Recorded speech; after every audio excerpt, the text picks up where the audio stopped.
कमेर city doctor Abdul मजीद Niazi DHO Sahiwal कमेर में मखसूस लोगों को टारगेट करने लगा, जबकि बाकी सबको खुली छुट्टी दे रखी है।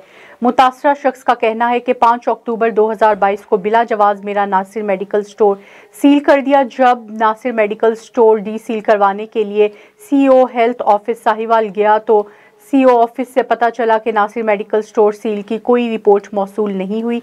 मुतासरा शख्स का कहना है कि 16 दिन से मेरा मेडिकल स्टोर सील है, इसके अलावा कोई जरिया मौज नहीं है।